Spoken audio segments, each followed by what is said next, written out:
Welcome to Bible Answers Now. Are you ready to dive into a fascinating biblical mystery?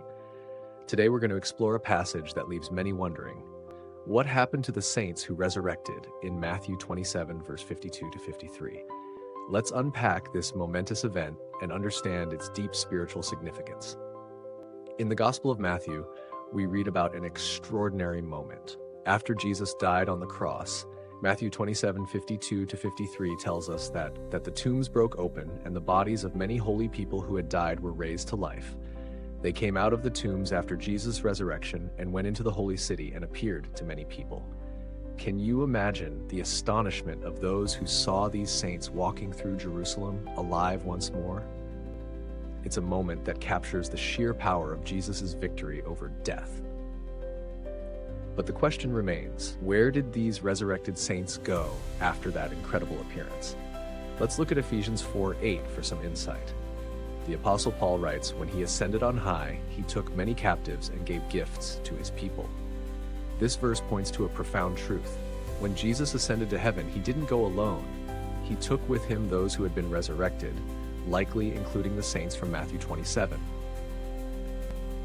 These saints were part of the first fruits of the resurrection, those who were raised to life as a sign of the resurrection power of Christ, foreshadowing the future resurrection of all believers.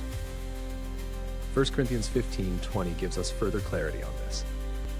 Paul reminds us that Christ has indeed been raised from the dead, the first fruits of those who have fallen asleep. These saints were not just revived to live in the same fallen world, they were a preview of what was to come. Their resurrection marked the beginning of the promise that one day all believers will rise again at the return of Christ to live eternally with him. Their ascension into heaven symbolizes what will happen for all saints in the final resurrection. What a powerful and hopeful reminder. But why is this moment so significant for us today? Think about this. These resurrected saints weren't just an ancient spectacle. They point to something much greater. They remind us of the eternal hope we have in Jesus. Their resurrection is a declaration of God's power over death and a promise that just as Christ rose, we too will rise. So let's take a moment to reflect. Do you find comfort in knowing that just as Jesus conquered death, you too are promised eternal life in him? No matter the struggles you face today, this event assures us that death does not have the final word. If you're facing challenges or losses, remember that this story of resurrection is a symbol of hope. The same power that raised Jesus and those saints will one day raise you too. As we wrap up, think about how this story of resurrection speaks to you personally.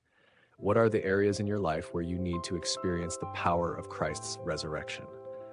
Perhaps it's in overcoming struggles, finding strength in loss, or even in your faith. Reflect on the resurrection as a promise for your future, and let it fuel your hope today. I'd love to hear your thoughts. What part of this resurrection story impacts you the most? Share your reflections in the comments below, and don't forget to like and subscribe so you never miss an insightful answer here on Bible Answers Now. Feel free to share this video with someone who could use this reminder of the power of Christ's resurrection. May God bless you and your loved ones with the hope and peace that only he can give.